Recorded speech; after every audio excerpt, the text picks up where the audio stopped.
Now, in our first story of this evening, sustainable profits, they say, will come from greater innovation, performance and productivity. Premium value from capturing and creating value with vibrant communities and economic growth and employment. That being a trusted guardian of the land is also about our being guardians of our reputation, our water, and of course our animals. The New Zealand red meat sector has outlined 4 goals in being able to achieve the next part of their strategy over the next 5 years, which will target sustainable growth to enhance people, animals and environment. At the heart of this strategy set out by Beef and Lamb New Zealand and the Meat Industry Association, it's a pleasure to welcome, as I said, our regular to Cirrus Country, Sirma Karapeeva, CEO of Meat Industry Association, this evening to Cirrus Country. Now, let's outline, Sirma. The Meat Industry Association has been chaired by John Lohan and Tim Ritchie for some time now, and this strategy was formed, but the world has continuously changed. Is it about refreshing that strategy for a new normal? Good evening, Sarah, and good evening to all your listeners. I thought your analogy of a good marriage for better or worse, et cetera, is really apt because, of course, this red meat sector strategy 2020 essentially built after 2020, the 2011 strategy, which was the first strategy across the farm gate, both sides of the farm gate, acknowledging that collaboration and cooperation is the key to success, and we needed to have a plan to deliver on that. And so the way to pick that example, that analogy, the way I see the 2020 strategy, it's a renewal of the vows. We've done a lot of great things since the first strategy together. We've achieved some good stuff for the sector. Now things have changed. It's obviously been quite a difficult year with COVID and the challenges that are coming through to us, not only with COVID, but also around the environment, around perception and reputation risks, around the expectation of consumers, not only in New Zealand, but globally, about sustainability and sustainable food production. So, the landscape has changed, and we felt that we really did need to refocus our efforts and make sure that what we're doing, what we're investing our resources, our capital, our energy and people in, is actually the areas that are going to deliver for the sector across all those 4 goals that you outlined, sustainability and profitability, first and foremost, of course, value for a product, because, we do need to step up and we do need to show that there is value in the way we produce sheep and beef meat in New Zealand that is different to that, to the way it's produced overseas. We do support all, vibrant rural communities, and we need to continue to do that as the largest employer in New Zealand, and is also key to making sure that those communities can continue to thrive. And of course, the trusted guardians around the guardianship of reputation, environment, water, animals, land. I mean, that's hugely important for our sector and also for New Zealand's brand as a whole. Every good plan is only as good as it is measurable. And looking through this, there is some very tangible, measurable parts about it, especially when you start to talk about, every farm being electronically having animal status declaration forms, every sheep and beef farm having an active farm plan, farms and processors having biosecurity plans. Is that something that was very important when you came together with the stakeholders of the Meat Industry Association to say, how are we going to measure and talk about our success in another 5 years? Yeah, well, absolutely. You're spot on. Every plan is as good as its delivery, implementation, and of course, you have to measure it. So we were very conscious of setting forward some very concrete and specific targets that we needed to achieve, because otherwise, what is the point of developing a nice document like this one if we can't look back and say, well, we set out to do this, we did X, Y, and Z, and we achieved it, or we didn't achieve it because, extenuating circumstances or whatever. But we have to have something to aim for. And I think the way that we've developed this, the strategy with the goals and the very specific detail that sits underneath that will be key to delivery and will be key to success. So I'm really excited about the next bit of the adventure, which is actually getting on and doing the work. The teams, both in the Meat Industry Association and Beef and Lamb New Zealand, are behind the strategy. They can see their work reflected in the strategy. They can see how the strategy has been developed to capture opportunities that are coming up through the changing environments that we live in, and how, as a sector, we can actually step into those opportunities and capture the value for not only our farmers, processors, but for New Zealand as a whole. There's a couple of opportunities I want to point out, and let's start here at home and something that we can control, which is policy development. And should it be done right, we can actually create a framework which is beneficial collectively. How much in 2021 can we see Beef and Lamb and Meat Industry Association step up into advocacy on behalf of its levy payers to actually have fair policy around some of these objectives?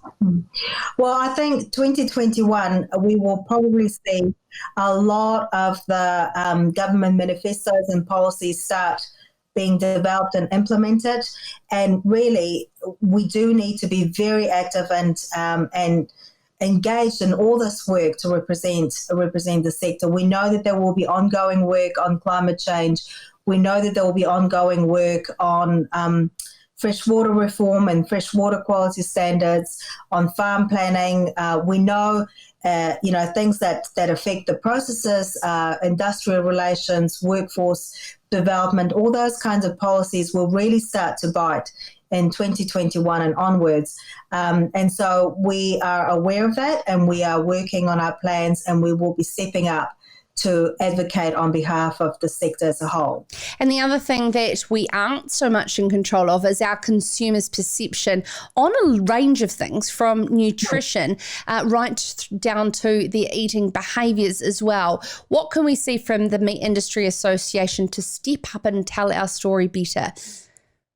Well, in terms of nutrition, for example, we have recently kicked off a clinical trial, which I understand is probably the first of its kind that's being run. And it looks at the impact of red meat, pasture-raised red meat on the body in terms of digestion, nutrition, the way it interacts with inflammation markers, and the way it supports your general well-being. So we're looking at pasture-raised red meat. We're comparing it to grain-fed red meat, as well as to commercially available plant-based protein that you can, currently buy in the supermarket. So it's a very comprehensive study. There are probably about 80 or 100 participants that will take part in this over 10 or 12-week period.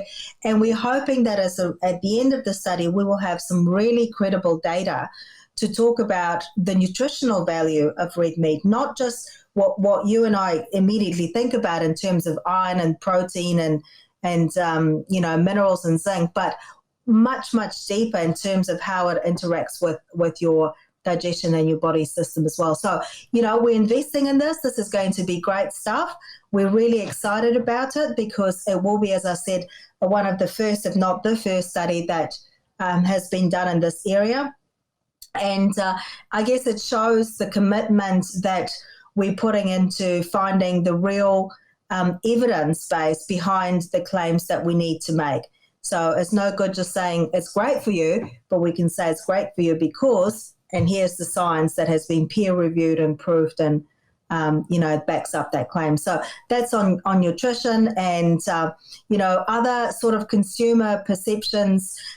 We're working across the two organisations, including with the consumer-facing organisation, Beef and Lamb Incorporated, on a project to bring some sense into the debate that consumers are engaging with. And I think it's fair to say that at the moment, consumers, particularly in New Zealand, they're bombarded with a whole lot of information that is based on overseas experiences, is based on overseas production systems. And, it might be true in that context, but it certainly does not account for the way we do things in New Zealand, the way we farm, the way we raise our animals and we take care of it. So, we need to bring some balance into that debate. And again, the only way we can do it is to generate the data, generate the evidence to support our claims, and engage with consumers on a level that resonates with them and helps them to make informed decisions. Thank you so much, Sirma. Now, just before you go, I do want to ask you the one viewer comment, but we sadly don't have Rachel Taulele, the new chair of Apec, on the show. I was really looking forward to chatting to her. But in all of your roles in international and global trade, how special is it to have somebody like Rachel chairing the Apec Business Council that is also a New Zealander as well? Will this have a really good flow-on effect for us trade-wise? Well, look, I think Apec as an organisation or as an entity can be very powerful.